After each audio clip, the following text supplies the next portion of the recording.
Hello friends, एक बार फिर से स्वागत है मेरे यूट्यूब चैनल एग्ज़ाम फंडा बाई टीएस। इससे पिछले वीडियो में हमने यूजीसी नेट 2024 हिंदी का 24 का शिफ्ट 1 का पेपर सॉल्व किया था। आज UGC net 2022 Hindi shift first का पेपर सॉल्व करेंगे। पहला क्वेश्चन है, निम्नलिखित में से कौन आर्य भाषाओं में शामिल नहीं है?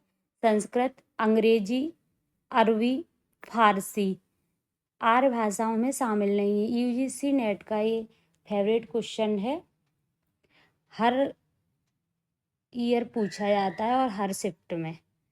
आर्य भाषाओं में कौन शामिल नहीं है? सामी भाषाएं क्या हैं? तो इसमें है अरबी।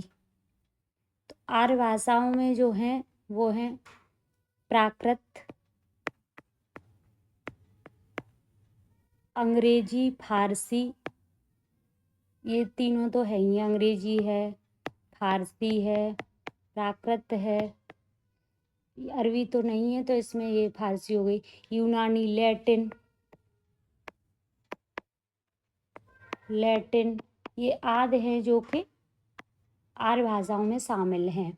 ऐसी सामी भाषा है, तुरानी भाषा। सामी भाषा में इब्रानी, अरबी और हबसी भाषाएं आती हैं। तुरानी भाषा की बात करें तो मूली, चीनी, जापानी, द्रविड़ आदि आती हैं। नेक्स्ट क्वेश्चन 2, निम्नलिखित में से तत्सम शब्द है? आग, बयार, पंख, अक्षर। इसमें होगा अक्षर। तत्सम होता है संस्कृत के हूबहू शब्द जो होते हैं उन्हें हम तत्सम बोलते हैं। तद्भव जो हम नॉर्मल बोलचाल की भाषा में जो वर्ड बोले जाते हैं वो होता है तद्भव। नेक्स्ट क्वेश्चन, द्वैतवादी वैष्णव संप्रदाय के प्रवर्तक हैं? द्वैतवादी वैष्णव संप्रदाय के प्रवर्तक रामानुजाचार्य, मध्वाचार्य, वल्लभाचार्य, रामानंद। तो द्वैतवादी के हैं वल्लभाचार्य। ये भक्ति काल से क्वेश्चन पूछा गया है। इस प्रकार का क्वेश्चन भी हर बार पूछा जाता है। नेक्स्ट क्वेश्चन है, बिसोबा खेचर या खेचर नाथ निम्नलिखित में से किसके गुरु थे? दादू दयाल के, सुंदरदास के, नामदेव के, मलुकदास के। बिसोबा खेचर या खेचर नाथ किसके गुरु हैं? ये हैं नामदेव के। नेक्स्ट क्वेश्चन 5, ब्रजभाषा पद्य का संग्रह सभा विलास किसकी रचना है? सदल मिश्र, लल्लूलाल, विट्ठलनाथ, नावादास। अब हम बात करते हैं ब्रजभाषा पद्य संग्रह सभा विलास किसकी रचना है? ये रचना है लल्लूलाल की, लल्लूलाल। नेक्स्ट क्वेश्चन है 6 क्वेश्चन में है, निम्नलिखित में से यह कथन किसका है? सा काव्य घटनानुकूल शब्दोपस्थिति किसका है? ये काव्य शास्त्र का क्वेश्चन है, भारतीय काव्य शास्त्र। इस तरह का लाइन पूछी जाती है, एनटीए का फेवरेट क्वेश्चन है। रुद्रट, कुंतक, जगन्नाथ, वामन। तो ये किसका है? ये है रुद्रट, कुंतक, जगन्नाथ, वामन। वामन का है। सकाव्य घटनानुकूलम शब्दोपस्थिति वामन का। नेक्स्ट क्वेश्चन है 7, निम्नलिखित में से मैथिली शरणगुप्त की रचना नहीं है? किसान, विकटवट, केसों की कथा, राष्ट्र भारती। इसमें से मैथिली शरणगुप्त की कौन सी रचना नहीं है? राष्ट्र भारती। नेक्स्ट क्वेश्चन है 8, निम्नलिखित में से कौन सी भारतेंदु की अनूदित रचना नहीं है? विद्या सुंदर, पाखंड विडंबन, सत्य हरिश्चंद्र, सती प्रताप। इनमें से कौन सी भारतेंदु की अनूदित रचना नहीं है? सत्य हरिश्चंद्र, पाखंड, विद्यापति, सती प्रताप। ये है सत्य हरिश्चंद्र। ये सारे अनूदित नहीं है, ये है मौलिक। ये सारे हैं अनूदित। हरिश्चंद्र की मौलिक रचना है। क्वेश्चन नंबर 9, फटक भूमि पर कर पग छाया यह शोभा अति राजत कर कर, प्रतिपद प्रतिमन वसुधा कमल बैठकी साजत। उपयुक्त काव्य पंक्तियां उपयुक्त में से किसकी हैं? तुलसीदास की, मलिक मोहम्मद जायसी, सूरदास, कबीरदास। ये फटक भूमि पर कर पर छाया यह शोभा अति राजत कर कर, यह पंक्ति है सूरदास की। नेक्स्ट क्वेश्चन है, उदासी संप्रदाय के प्रवर्तक हैं लक्ष्मीचंद, श्रीचंद, मूलचंद, मलूकचंद। ये हैं श्रीचंद। उदासी संप्रदाय के प्रवर्तक श्रीचंद। नेक्स्ट क्वेश्चन है 11, आषाढ़ का एक दिन राज्याश्रय और व्यक्ति स्वतंत्र के बीच भटकती हुई सृजनात्मकता का नाट्य बिंब है। यह कथन किसका है? नेमचंद्र जैन, बच्चन सिंह, गिरीश रस्तोगी, जयदेव तनेजा। यह कथन है बच्चन सिंह का। नेक्स्ट क्वेश्चन है, तद्दोषो शब्दार्थो संगुणावलंकृति पुनः क्वापि उक्त किसकी रचना है? भामा की, धनंजय, मम्मट, भोजराज। ये इम्पोर्टेंट पंक्ति है, ये है मम्मट की। नेक्स्ट क्वेश्चन है, निम्न में से कवि की दृष्टि से कविता की रचना प्रक्रिया पर विचार करने वाले पाश्चात्य आलोचक हैं?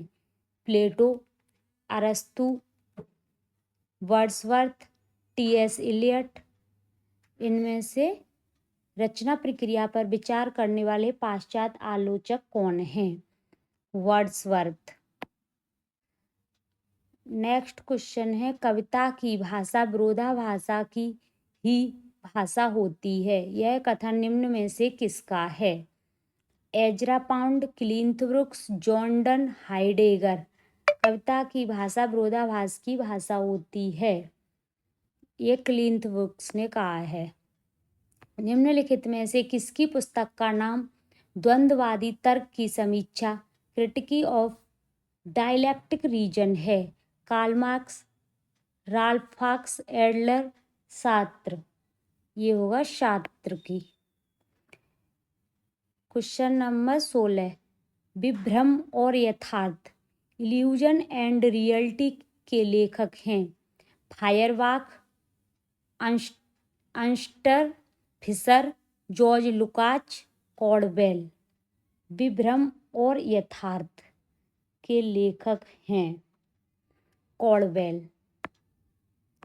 नेक्स्ट क्वेश्चन है 17, देवगिरी को जीतकर दिल्ली आने के बाद चामुंडराय दाहिम ने पृथ्वीराज को किस बात के लिए प्रेरित किया था? रेवा तट पर मृगया के लिए,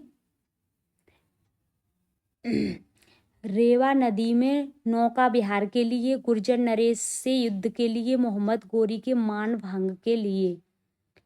तो ये होगा, देवगिरी ने जीतकर दिल्ली आने के चामुंडराय दाहिम को पृथ्वीराज को किस बात के लिए प्रेरित किया था? ये रेवा तट पर मृगया के लिए। नेक्स्ट क्वेश्चन 18, गौरी सुंदर पातली केसर काले रंग, 11 देवर छोड़ के चली जेठ के संग। इस पहली का सही उत्तर होगा अरहर। नेक्स्ट क्वेश्चन है 19, स्वच्छंद वृत्ति वालों की संवेदना अनेक प्रकार की हो सकती है, पर मध्यकाल के इन स्वच्छंद कर्ताओं की संवेदना केवल प्रेम की संवेदना थी। ये प्रेम की पीर के पक्षी थे। यह कथन किस आलोचक का है? रामचंद्र शुक्ल का, विश्वनाथ प्रसाद मिश्र का, चंद्रवली पांडे का, शिव कुमार मिश्र का। विश्वनाथ प्रसाद मिश्र का है यह कथन, है विश्वनाथ प्रसाद मिश्र। नेक्स्ट क्वेश्चन है 20, जेह पंखी के नियर होए कहे बिरह के बात, सोई पंखी जाय जर तरवर होए निपात। इस दोहे में अत्युक्ति है, लेकिन यह संवेदना व्यक्त के रूप में है, परिणाम निर्देश के रूप में है, केवल ऊहात्मक पद्धति के निर्वाह के लिए है, अभिधात्यात्मक अर्धबोध के लिए है। ये होगा संवेदना अभिव्यक्ति के लिए है। आंसर फर्स्ट 20 का। 21 राम रावण के युद्ध को रूपायित करने के लिए निराला ने संस्कृत की सरल पद मैत्री का प्रयोग किया। अधिकतर द्वित्व वर्णों का प्रयोग किया। संस्कृत पद मैत्री नाद योजना और अनुप्रास विधान पर विशेष बल दिया है। देशज शब्दों का लाक्षणिक प्रयोग किया है। राम रावण के युद्ध को रूपायित करने के लिए निराला ने क्या किया है? तो ये निराला ने संस्कृत पद मैत्री नाद योजना और अनुप्रास विधान पर विशेष बल दिया है। नेक्स्ट क्वेश्चन है 22। ऋतु बसंत का सुप्रभात था, मंद मंद था अनिल बह रहा। बालारूढ़ की मृदु किरणें थीं, अगल बगल स्वर्णाभ शिखर थे। एक दूसरे से विरहित हो अलग अलग रह कर ही जिनको सारी रात बितानी होती निशा काल के चिर अभिशापित। बेबस उन चकवा चकई का बंद हुआ क्रंदन। उपयुक्त पंक्तियों में चकवा चकई के बारे में व्यक्त नागार्जुन के विचार को साहित्य जगत में कहा जाता है। जीवनानुभव, समाजबोध, कवि प्रसिद्धि, अपवाद। तो चकवा चकवई के बारे में नागार्जुन के विचार को साहित्य जगत में कहा जाता है जीवनानुभव, समाजबोध, कवि प्रसिद्धि। कवि प्रसिद्धि। Next question 23। यह देह भाव भ्रांति है, यह कथन किसका है? उर्वशी का, क्रूरवा का, औसीनरी का, महिष्यवन का। यह कथन है उर्वशी का। Next question 24। सतपुड़ा के घने जंगल नींद में डूबे हुए से ऊँघते अनमने जंगल। झाड़ ऊंचे और नीचे चुप खड़े हैं आंख मीचे। घास चुप है, कास चुप है, मूक साल पलाश चुप है। बन सके तो धसो इनमें, धस न पाती हवा जिनमें। उपयुक्त काव्य पंक्तियों का आशय क्या है? जंगल घना और भयावह है। जंगल में जीवन का कोई निशान नहीं है। यहाँ जंगल केवल जीवन नहीं, जीवन की चुनौती है। यह जंगल केवल योगी यतियों के लिए उपयुक्त है। तो इस पंक्तियां का आशय यहाँ जंगल केवल जंगल नहीं, जीवन की चुनौती है। जंगल केवल जंगल नहीं, जीवन की चुनौती है। Next question 25। धनी कौन होता है, इसका कोई विचार नहीं करता। वह जो अपने कौशल से दूसरों को बेवकूफ बना सकता है। उपयुक्त संवाद गोदान के किन पात्रों के मध्य हुआ है? यह किन पात्रों के मध्य कहा गया? मेहता और मालती, गोविंदी और मेहता, दिग्विजय और मीनाक्षी, मिर्जा खुर्शीद और राय अमरपाल सिंह। गोविंदी और मेहता। 25 का 2। 26। शीतला माँ के नाराज हो जाने के भय से लोग बच्चों को चेचक का टीका तक नहीं लगवाते थे। उपयुक्त प्रसंग निम्नलिखित में से किस उपन्यास से वर्णित है? अगर शीतला माँ नाराज हो जाती थी, उनके भय से लोग बच्चों के चेचक का टीका नहीं लगवाते। यह किस उपन्यास में वर्णित है? देवरानी और जेठानी की कहानी। नेक्स्ट क्वेश्चन है 27। परीक्षा गुरु उपन्यास निम्नलिखित में से किस विषय पर आधारित है? परीक्षा गुरु लाला श्रीनिवास दास का है। प्रतीक रूप में ईस्ट इंडिया कंपनी द्वारा भारत के आर्थिक शोषण और लूट का यथार्थ वर्णन है। प्रथम स्वाधीनता संग्राम में ब्रिटिश शासन द्वारा भारतीयों में फूट डालने का प्रयास। सामंत वर्ग के पतोन्मुख चरित्र का वर्णन। स्त्रियों की शिक्षा पर विशेष बल। तो इनमें से किस में से आधारित है? प्रथम स्वाधीनता संग्राम में ब्रिटिश शासन द्वारा भारतीयों फूट डालने का प्रयास किया। परीक्षा गुरु का ये केंद्रित विषय है। निम्नलिखित में से 28 क्वेश्चन है अमृतलाल नागर द्वारा रचित नहीं है। बिखरे तिनके, अग्रगर्वा, करवट, अर्धनारीश्वर, जो कि अमृतलाल नागर द्वारा नहीं लिखा गया है। अर्धनारीश्वर। Next question 29। तेरी बांकी अदा पर मैं खुद हूँ फिदा, तेरी चाहत को दिलवर बयां क्या करूं, यही ख्वाहिश है कि ई तू मुझको देखा करे और दिलो जान में तुमको देखा करूं। उपयुक्त गीत निम्नलिखित में से किस कहानी में प्रयुक्त हुआ है? रसप्रिया, पंचलाइट, लाल पान की बेगम, तीसरी कसम। ये गाना तीसरी कसम में है। तीसरी कसम रेणु की है। प्रथम नेक्स्ट क्वेश्चन 30। प्रथम विश्व युद्ध की पृष्ठभूमि पर रचित कहानी है। प्रथम विश्व युद्ध जो हुआ था उसकी पृष्ठभूमि पर रचित कहानी है। अमृतसर आ गया, परिंदे, दुनिया का सबसे अनमोल रत्न, उसने कहा था। ये है प्रथम विश्व युद्ध के पृष्ठभूमि पर रचित कहानी उसने कहा था। 30 का 4। नेक्स्ट क्वेश्चन है, जगपति की बीमारी और बेरोजगारी से उपजी आर्थिक मजबूरियों से त्रस्त पत्नी चंदा की कहानी है। राजा निर्वंशिया, नीली झील, सफेद तितलियां, सोने का दर्द, सीने का दर्द, सॉरी। जगपति इसमें से है बेरोजगारी उपजी आर्थिक मजबूरियों की त्रस्त पत्नी चंदा की कहानी किसमें है? चंदा की कहानी है राजा निर्वंशिया में। नेक्स्ट क्वेश्चन है 32। बंसीधर निम्नलिखित में से किस कहानी का मुख्य पात्र है? उसने कहा था, दुलाई वाली, गैंग्रीन, अपना अपना भाग्य। ये है दुलाई वाली। बंसीधर जो नामक पात्र है दुलाई वाली में आता है। 33।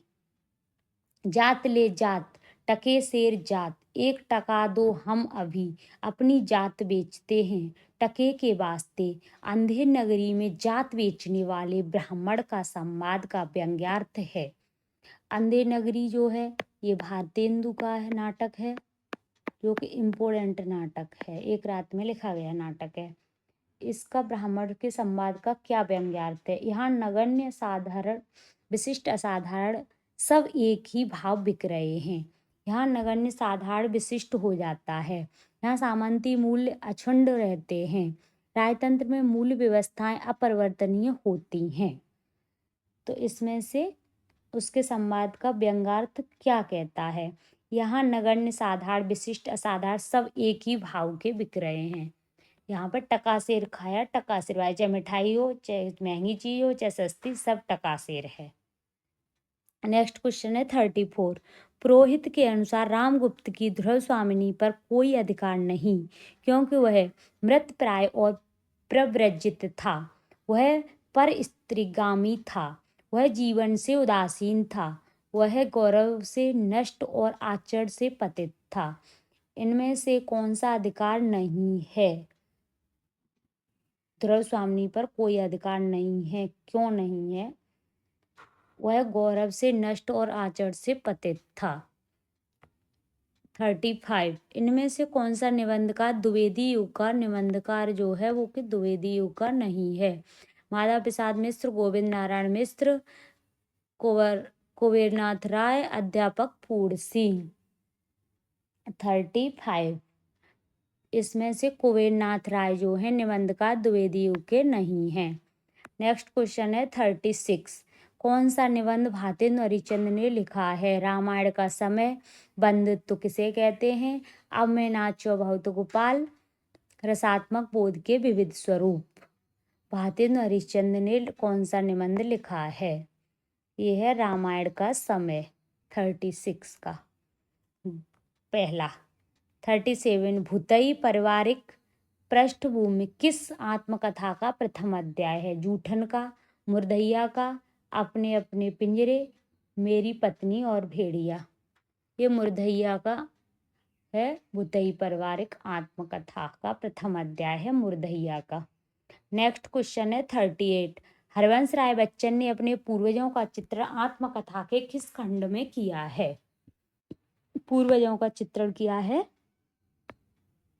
क्या नीड़ का निर्माण, फिर बसेरे से दूर, 10 द्वार से सोपान तक, क्या भूलूं क्या याद करूं, पूर्वजों का वर्णन क्या भूलूं क्या याद करूं खंड में किया गया है।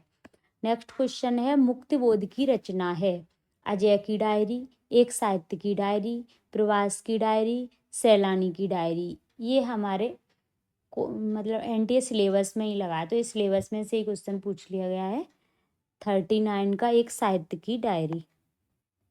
नेक्स्ट क्वेश्चन है 40, आवारा मसीहा किस साहित्यकार के जीवन पर आधारित ग्रंथ है? Saratchandra, Rabindranath, Bankim Chandra, Michael Madhusudan Dutt. Saratchandra. Next question 41, भला हुआ जो मार्या बेहड़ी म्यारा कंत लज्जे हैं तू बयन सियहू जय भग्गा घरु इंतु। इसका तात्पर्य क्या है?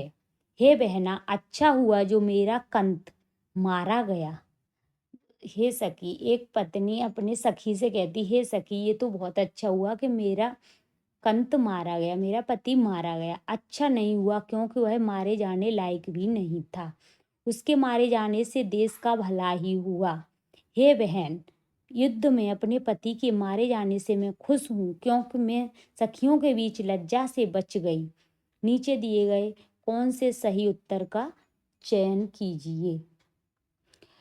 तो इसमें क्या है? ये तो बिल्कुल सही है। हे बहन, मेरा पति युद्ध में मारा गया, नहीं तो मैं सखियों के बीच में लज्जा से बच गई। उसके मारे जाने से देश का भला ही हुआ, ये बिल्कुल गलत है। अच्छा नहीं हुआ क्योंकि वह मारे जाने लायक नहीं था।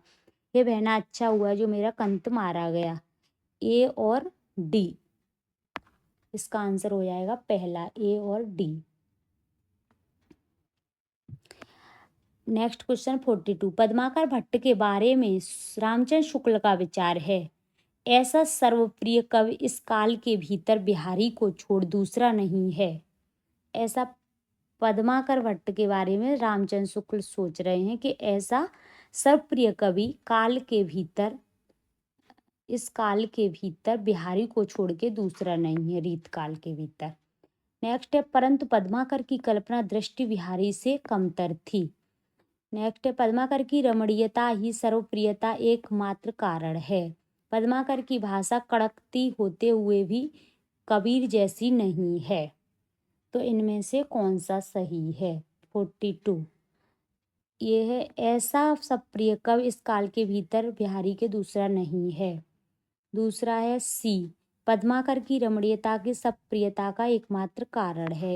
इस प्रकार 42 का हो जाता है 1। 43, नंददास के बारे में रामचंद्र शुक्ल का विचार है? ए, इनकी रचना भी बड़ी सरस और मधुर है। बी, कृष्ण की रासलीला का अनुप्रासादिक साहित्यिक भाषा में विस्तार के साथ वर्णन है। सी, इनकी रचना रास पंचाध्यायी 16 छंदों में लिखी गई है। नेक्स्ट है, अनुप्रास और चुने हुए संस्कृत पद विन्यास आदि नंददास की कविताओं में नहीं पाए जाते। निम्नलिखित में से सही उत्तर का चयन कीजिए। 43, इसमें इनकी रचना बड़ी सरस और मधुर है। ए और बी, कृष्ण की रासलीला अनुप्रसादायक साहित्यिक भाषा से सर्व विस्तार के साथ वर्णन किया गया है। इसमें आंसर होगा 43 का 2, ए और बी। नेक्स्ट क्वेश्चन है 44, छायावाद के बारे में रामचंद्र शुक्ल की स्थापनाएं हैं। छायावाद बड़ी सहृदयता के साथ प्रभाव शाम पर ही विशेष लक्ष्य रखकर चला है। छायावाद की रचना गीतों के रूप में ही अधिकतर होती हैं। छायावाद में रचना अन्योक्ति पद्धति पर नहीं की जाती हैं। व्यंजना पद्धति का प्रगल्भ और प्रचुर विकास छायावाद की काव्य शैली की असली विशेषता नहीं है। निम्नलिखित में से उत्तर का चयन कीजिए। 44, छायावाद बड़ी सहृदय के भाव को विशेष एक लक्ष्य रखकर चला है। छायावाद की रचना गीतों के रूप में ही अधिकतर होती है, ये भी गलत है। छायावाद में रचना अन्योक्ति पद्धति पर नहीं की जाती, बिल्कुल सही। व्यंजना पद्धति का प्रगल्भ और प्रचुर विकास हुआ छायावादी काव्य शैली की असली विशेषता नहीं है। इस प्रकार हमारा आंसर सी और डी, 4 तो हो जाता है, 44 का 4। नेक्स्ट क्वेश्चन है 45, निम्नलिखित में से आगे की रचनाएं हैं? आंगन के पार द्वार, इतने पास अपने, नदी पर वांक की छाया, कुछ पत्ते कुछ चिट्ठियां। आंगन के पार द्वार आगे की है, इतने पास अपने, नदी पर बांक की छाया आगे की है, कुछ पत्ते कुछ चिट्टियां रवि की हैं। नेक्स्ट इसका आंसर हो गया फोर्थ, ए और सी। नेक्स्ट क्वेश्चन है 46। संलक्ष्य क्रम ध्वनि के भेद हैं। रसादि ध्वनि, वस्तु ध्वनि, अलंकार ध्वनि, वर्णगत ध्वनि। निम्नलिखित में से सही उत्तर का चयन कीजिए। 46। नीचे दिए गए विकल्पों से उत्तर का चयन कीजिए, ए और बी और डी, ए और सी, बी और सी। तो इसमें होगा संलग्न क्रम ध्वनि के भेद हैं वस्तु ध्वनि, अलंकार ध्वनि, बी और सी। फोर्थ। 47 का टी.एस. इलियट की आलोचना की विशेषताओं में शामिल हैं। कविता आत्मगत अभिव्यक्ति से पलायन है। कविता आत्मगत अनुभूति की अभिव्यक्ति है। कवि काव्य का माध्यम भर है। कविता अपवर्जी और अंतर्वेशी होती है। नीचे दिए गए विकल्पों में से सही उत्तर का चयन कीजिए। 47, ए और सी, बी और सी और डी, ए और डी। कविता आत्मगत अभिव्यक्ति से पलायन है, ए सही है। और कविता आत्मगत अनुभूति की अभिव्यक्ति है, ये गलत है। कवि काव्य का माध्यम भर है, ए और सी। फर्स्ट 47 का होगा पहला। 48 विद्यापति की पदावली में वर्णित मुख्य विषय है राजनीतिक द्वंद्व, वयम संधि, पुरुष परीक्षा, अनमेल विवाह। नीचे दिए गए विकल्पों में से सही उत्तर का चयन कीजिए। राजनीतिक द्वंद्व गलत, वयम संधि, पुरुष परीक्षा वर्णित मुख्य विषय हैं, अनमेल विवाह, बी और डी। इस प्रकार आंसर हो जाएगा थर्ड, जो कि विद्यापति की पदावली में वर्णित विषय हैं। 48 का तीसरा। 49 रामचरितमानस के अंत में कही गई तुलसीदास की कौन सी बातें सही हैं। मेरे समान कोई दूसरा दीन नहीं है, इसलिए हे राम मेरी बहुबाधा को दूर करो। राम कथा का गान वेदों, पुराणों और कवियों ने किया है, किंतु संतों ने नहीं। जो भक्त रामचरितमानस का अवगाहन करता है वह मध्याह्न के सूर्य की तरह प्रखर तेज वाला होता है। डी जिस तरह कामी को स्त्री और लोभी का धन प्रिय है, उसी तरह हे राम तुम हमेशा मुझे प्रिय लगते हो। निम्न में से कौन सा सही है, उत्तर का चयन कीजिए। 49 ए और बी, ए और सी, ए और डी, बी और डी। तो 49 का होगा ए, मेरे समान कोई दूसरा दीन नहीं है, इसलिए हे राम मेरी बहुबाधा को दूर करो। ए राम कथा का गान वेदों पुराणों कवियों ने किया है, किंतु संतों ने नहीं। और जो भक्त रामचरितमानस का अवगाहन करता है मध्याह्न के सूर्य की तरह प्रखर तेज वाला होता है, ए और सी। कुछ आंसर हो गया दूसरा 49 का ए और सी। जो भक्त, ये सी गलत है, सी भी गलत है, ये भी गलत हो जाएगा। डी जिस तरह कामी को स्त्री और लोभी की धन्य प्रिय है, उसी तरह राम तुम हमेशा मुझे प्रिय लगते हो, ऐसा तुलसीदास रामचरितमानस में कह रहे हैं। तो इसका आंसर हो जाता है ए और डी, ये थर्ड सही होगा। 50 मेरी भवबाधा हरो राधा। मेरी भवबाधा हरो राधा नागर सोए, यातन की छाई परे तुरत रंग होए। तो इसमें क्या है कि मेरी भवबाधा हरो राधा झाई, दोहे में झाई शब्द का अर्थ क्या है, परछाई, झलक, मुस्कान, दृष्टि। नीचे दिए विकल्पों में से सही उत्तर का चयन कीजिए।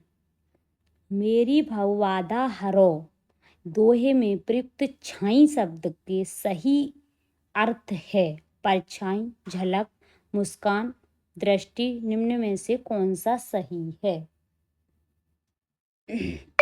परछाई, झलक, परछाई है, झलक है, मुस्कान है, दृष्टि। इसमें झलक और परछाई, ए और बी। आंसर होता है 50 का फर्स्ट। आज के लिए इतना ही। अगर मेरा वीडियो अच्छा लगा हो तो प्लीज़ लाइक, कमेंट, शेयर ज़रूर करें।